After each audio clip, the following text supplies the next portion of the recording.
আমি অন্তর্বর্তীকালীন সরকারকে কাটছাট ভাবে বলতে চাই, 7 দিন টাইম।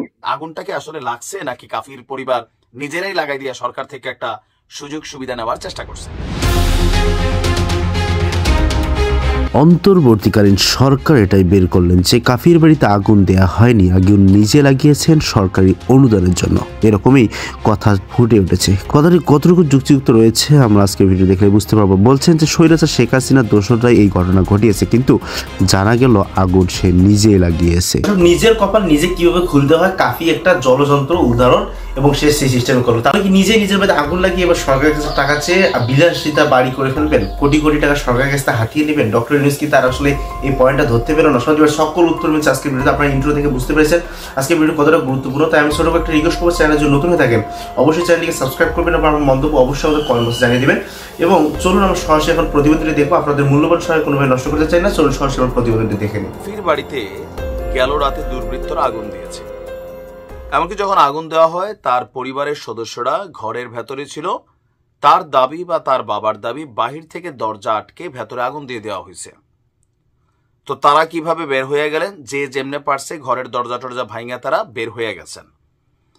তো এরপরে তাদের বিভিন্ন ফুটেজ, মানে বাবার তারপর কাফির আমরা গণমাধ্যমে একের পর এক দেখছি।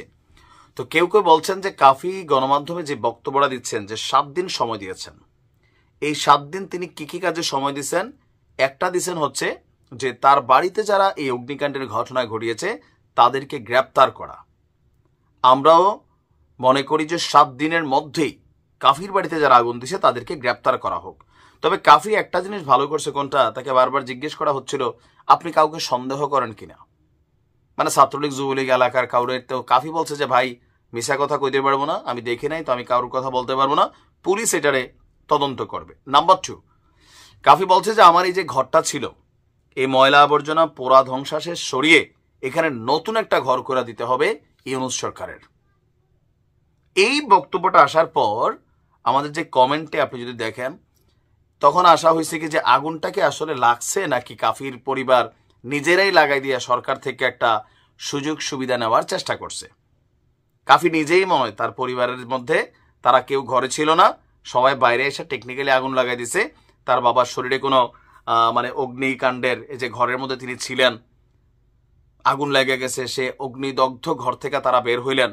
তো কেউ আহত হইল না, কেউ কোনো রকম হাসপাতাল যাওয়া লাগলো না, সবাই একদম সুস্থ আছে। তার মানে বাহিরে তারা ছিলেন, ভেতরে আগুন লাগাই দিয়ে একটা নাটক করছেন, কেন? সরকার থেকে ঘর নেওয়ার জন্য। এরকম আমাদের কমেন্টে অনেকে বলার চেষ্টা করছেন, কিন্তু আসলে ঘটনাটা কি তাই? না, ঘটনাটা তাই না। বলে ভাই আপনি কি ছিলেন সেখানে উপস্থিত, নাকি আপনি কাফির পক্ষ নিচ্ছেন? কাফির পক্ষ না, আপনি খুব সিম্পলি একটা হিসাব করেন। কাফির কিন্তু মোটামুটি ইনকাম সোর্স আছে, খারাপ না ভালো, সে কিন্তু একটা দামি গাড়ি দৌড়ায়, এটা মাথায় রেখেন। শহরে ভালো একটা ফ্ল্যাটে থাকে, তার বাবা একটা চাকরি করেন। একটা ঘর মানুষের ধরেন অনেক টাকা হয়, কিন্তু সে তার ভিটামাটি ঘর এগুলো কিন্তু ভাঙ্গা চুরা ফেলে না, হয়তো অ্যাপার্টমেন্ট কিনে পাশে একটা নতুন বিল্ডিং করে।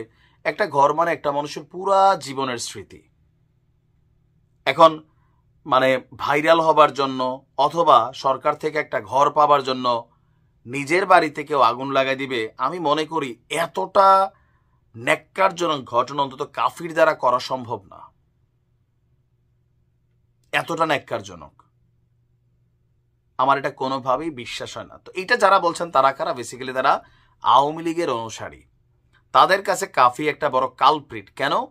জুলাই অভ্যুত্থানে কাফি একটা বড় ভূমিকা রাখছে।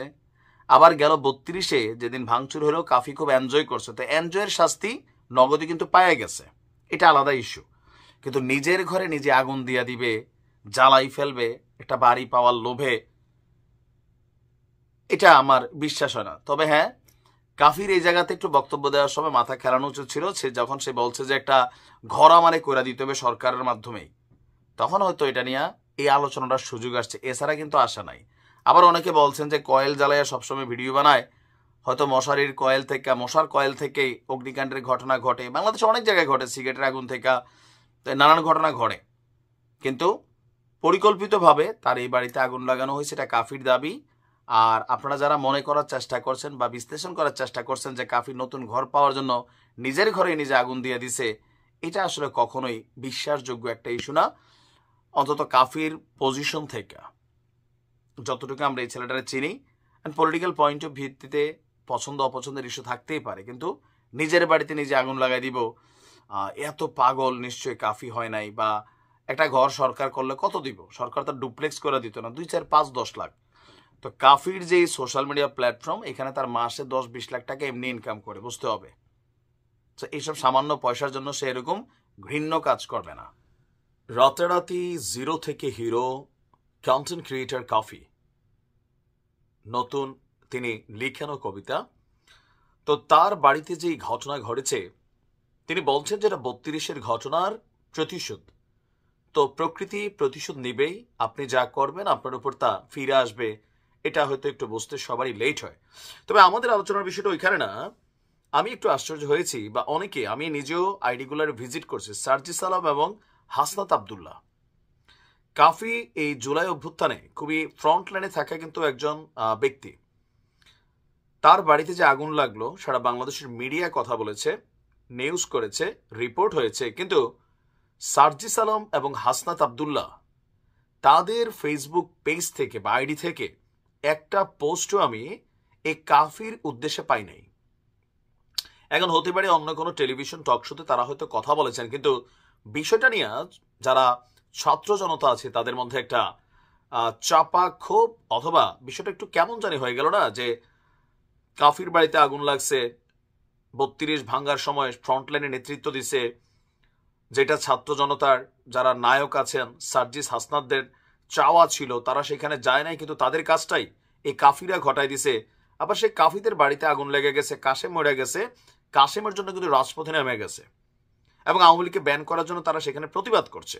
কিন্তু কাফির বাড়ির উদ্দেশ্যে ভিজিট তো করেই নাই, কোনো একটা পোস্ট নাই। আসলে এই ঘটনাটা কি? তবে সার্জিস এবং হাসনাতরা কাফির ব্যাপারে কথা বলুক না বলুক, আমরা দেখছি আমাদের দেশপ্রেমিক সেনাবাহিনী কাফিকে খুব বড় ধরনের একটা আশ্বস্ততা করেছে। আমি মনে করি এই মুহূর্তে এটাতে কাফির জন্য কপাল খুলে যাওয়ার মতন। তবে কপাল খুলে যাওয়ার মানে এই না যে টাকা পয়সা ধন দৌলত, এটা না। মোটামুটি একটা হিউজ পপুলারিটি হয়েছে। নাম্বার 2, তার পরিবারের পাশে নিরাপত্তার জন্য আমাদের বাংলাদেশ সেনাবাহিনী তারা কিন্তু একটা দায়িত্ব নিয়েছে। একটা ছবি আপনার স্ক্রিনের এক অংশে দেখেছেন যে কন্টেন্ট ক্রিয়েটর কাফির পরিবারের পাশে দাঁড়িয়েছে বাংলাদেশ সেনাবাহিনী। ইভেন সেনা সদস্যরা আশ্বস্ত করেছেন যে অগ্নিকাণ্ডের ঘটনায় যারা জড়িত, যে সকল অপরাধীরা, তাদেরকে দ্রুত তদন্ত করে আপনার আইনের আওতায় আনা হবে। তো ঘটনার পরপরই কাফি এক সংবাদ সম্মেলন করে এই ঘটনার প্রেক্ষাপটে আওয়ামী লীগ এবং ছাত্রলীগকে দায়ী করেন। কেন? যে 32 নম্বর আমি ভাঙছি, সেইটার বিপরীতেই আসলে আমার বাড়িঘর ভাঙা হয়েছে। এরপর আমরা দেখেছি স্থানীয় উপজেলা নির্বাহী অফিসার, তারপর বাংলাদেশ সেনাবাহিনী, জেলা পুলিশ, রাজনৈতিক নেতৃবৃন্দ, স্থানীয় গণ্যমান্য ব্যক্তিবর্গরা সবাই কিন্তু সেখানে পরিদর্শনে গিয়েছেন। আর আর্মি ক্যাম্পের সিনিয়র ওয়ারেন্ট অফিসার বলছেন যারা অপরাধী তাদেরকে দ্রুত আইনের আওতায় আনা হবে।